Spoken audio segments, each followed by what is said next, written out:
양식도 관인도 이상했던 출금 얘기입니다. 조금 전에 전해드린 것처럼 김학의 전 법무부 차관의 출국 금지 과정에서 법무부와 검찰이 서류를 조작했다. 이런 의혹이 불거지고 있습니다. 먼저 관련 의혹을 정리한 리포트 먼저 보시고 대화를 나눠가겠습니다. 지난 2019년 3월 23일 새벽 법무부 출입국 심사과 공무원들 11명이 있는 SNS 단체 대화방이 분주해졌습니다. 대검찰청 과거사진상조사단 이모 검사가 김학의 전 법무부 차관에 대한 긴급 출국 금지 요청서를 접수한 뒤였습니다. 한 직원이 대화방에 사진을 띄우며 중앙지검이 아니다, 양식도 관인도 어떡하죠라는 메시지를 보내자 상급자가 과장님에게 보고를 드리라고 합니다. 직원은 10초도 안 돼 과장님도 보시고 걱정하심이라고 답변했습니다. 출국금지 요청서를 보낸 검사의 소속은 서울 동부지검, 기재된 사건 번호는 서울중앙지검, 요청기관은 대검찰청 과거사 진상조사단으로 제각각이어서 당황한 걸로 보입니다. 공익신고서에 따르면 대화방에 등장하는 법무부 직원은 지난해 5월 검찰 조사에서 관인도 없이 검사 사인만 있어서 이상하다고 생각했다고 진술했습니다. 법무부는 당시 대검진상조사단 소속검사가 긴급 출국금지 요청 권한이 있었다며 심야 국외 도피를 앞둔 급박하고 불가피한 사정을 고려할 필요가 있다고 입장을 밝혔습니다. 대검찰청은 최근 이 같은 내용이 포함된 공익신고 내용을 국민의힘에서 민원으로 접수해 수원지검 안양지청에 배당하고 수사에 착수했습니다. 채널A 뉴스 최주현입니다. 네, 이 사건의 시작은 2013년도 박근혜 정부가 들어서고 나서 김학의 전 차관을 임명했는데 그러자마자 바로 한 건설업자로부터 성접대를 받았다 이런 의혹이 터졌던 겁니다. 그리고 당시 박근혜 정부에서 검찰은 무혐의 처분을 내렸습니다. 그런데 정권이 바뀌고 문재인 대통령이 이 사건을 재조사하라 이렇게 지시하면서 이 사건은 다시 시작됐는데 그 목소리 먼저 들어보시죠. 문재인 대통령께서 장자연, 김학의, 버닝썬 관련해서 보고를 받으셨습니다. 과거에 벌어진 사건이라 하더라도 지금 우리가 잘못 처리하면 우리 정부의 책임으로 규착된다. 조직의 명운을 걸고 책임져야 할 유지한 점을 명심해 주기 바랍니다. 지금 보신 것처럼 문재인 대통령은 2019년 3월 달에 검경에 조직의 명운을 걸고 김학의 전 차관 사건을 다시 재조사하라 이렇게 지시합니다. 그리고 나서 직후에 이런 일이 일어납니다. 왜 출국하시는 겁니까? 성접대 의혹 인정하십니까? 어디로 가시는 겁니까? 왜 출국하시는 겁니까?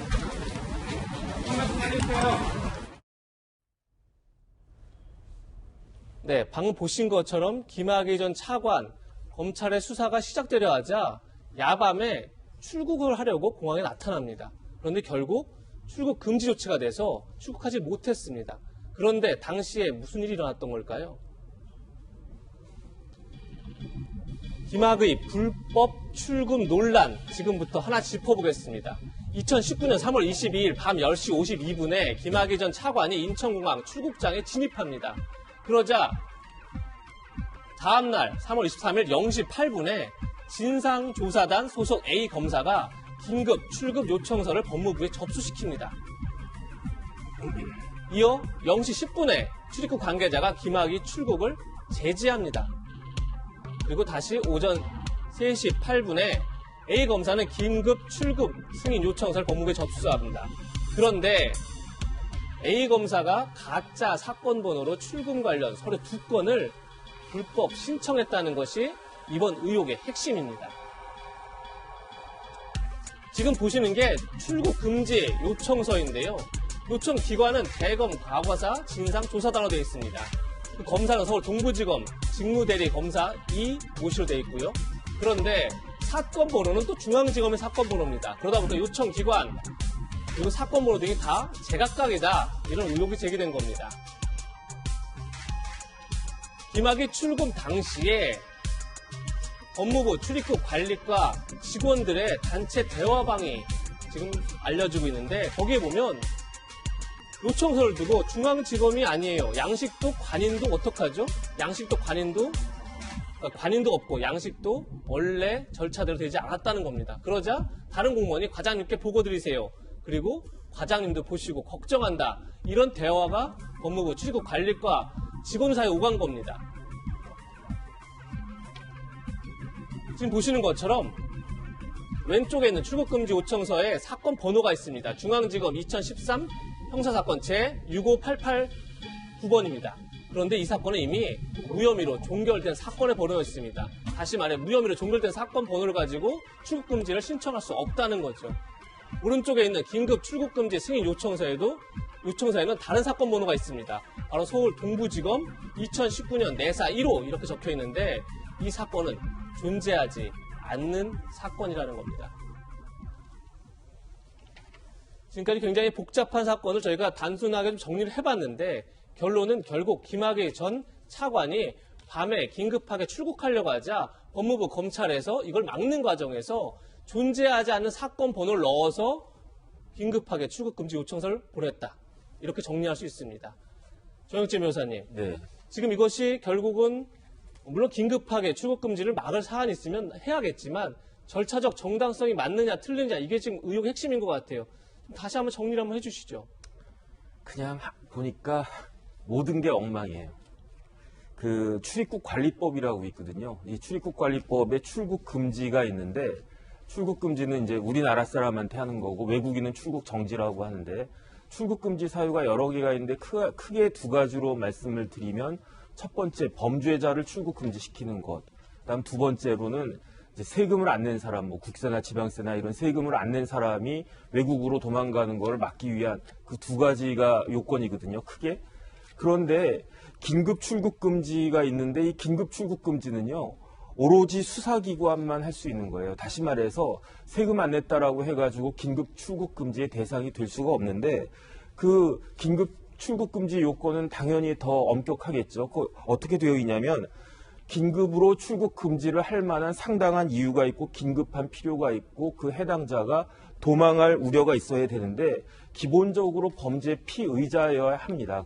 그렇다라고 한다면 사실은 그 검찰청의 사건이 형사사건이 입건이 됐어야 된다고 해야 되는 건데 조금 전에 보셨다시피 그 긴급 출국 금지 요청서에 보면 사건 번호가 뭘 주목하셔야 되냐면 2013년으로 되어 있어요. 이게 2013년에 이루어진 일이 아니고 2019년 3월 달에 이루어진 일이거든요. 그러니까 2013년 사건 번호를 들이댄다는 것 자체가 사실은 말이 안 되고 그 사건 번호를 쭉 해서 봤더니 성폭행 사건인데 무혐의로 종결된 사건이었단 말이죠. 다시 말해서 그 당시 그 김학의 피의자가 형사 피의자로 입건이 되지도 않은 사건이었기 때문에 긴급 출국 금지의 대상이 안 되는 거죠.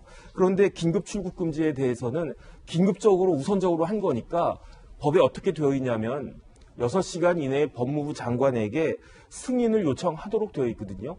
그래서 그 승인 요청서가 다시 나왔는데 이번에는 사건 번호가 바뀌어요. 어떻게 바뀌냐면 중앙지검이 동부지검으로 가고 2013년 사건이 2019년 내사 1호로 바뀌는 거죠. 이게 왜 그러냐면 그 검찰이 봤을 때에도 2013년 사건이 그 출국금지 대상 사건이 된다라고 하는 게 말이 안 되는 거니까.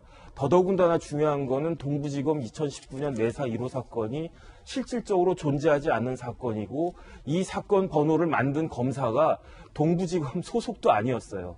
제가 누군지 해서 찾아봤더니 대전지검 소속 검사가 파견 나가서 있었기 때문에 이 사람이 저런 내사 사건 번호를 만들 수도 없었다는 거죠. 다시 말해서 총체적으로 그 위법한 그러한 출국 금지가 이루어진 것이다. 이렇게 저는 판단이 됩니다. 네, 존재하지 않는 사건 번호로 만들어진 긴급 출국 요청 승인서. 논란이 커질 것 같은데 사실 이 사안을 처음에 국민의힘에서 제기했던 거죠. 네, 그렇습니다. 김학의 전 차관을 출국 금지하는 과정에서 문제가 있다.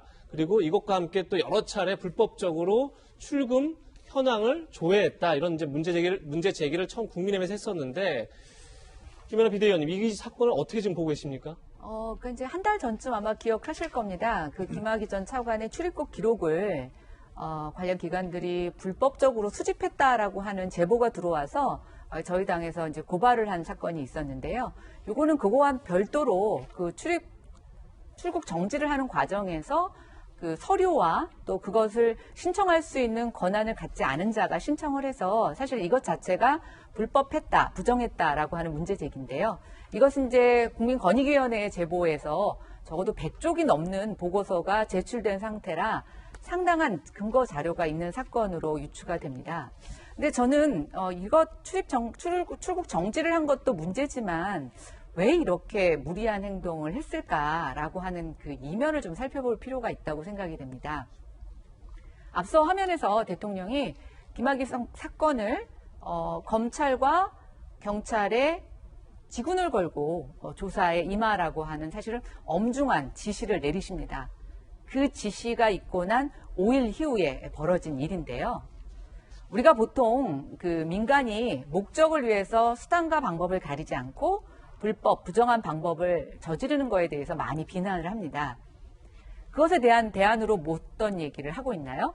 공공이 해야 된다, 공공이 개입해야 된다, 이런 얘기를 하고 있는데 저는 이번 사건이 단순히 이 사건 하나에 그치는 것이 아니라 어떤 대통령의 명령을 수행하는 과정에서 공적 조직들이 수단과 방법을 가리지 않는 이 행위를 우리가 용납한다면 과연 공공이 하는 것에 대한 신뢰를 할 수 있을까?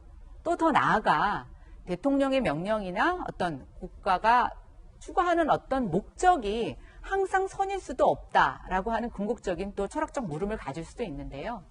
이것 외에도 저희가 월성 원전 폐기와 관련해서 사실은 대통령이 월성 원전 언제 멈추냐 이 말 한마디에 경제성 수치를 조금 위조해가지고 지금 감사를 받고 또 그 감사 문건을 폐기하는 일련의 사태와 비교를 해보면 대통령의 말씀 한마디에 그 부하 직원들이 너무나 무리한 행동을 하는 것이 아닌가라고 하는 것을 종합적으로 보여주는 사례라고 생각이 됩니다.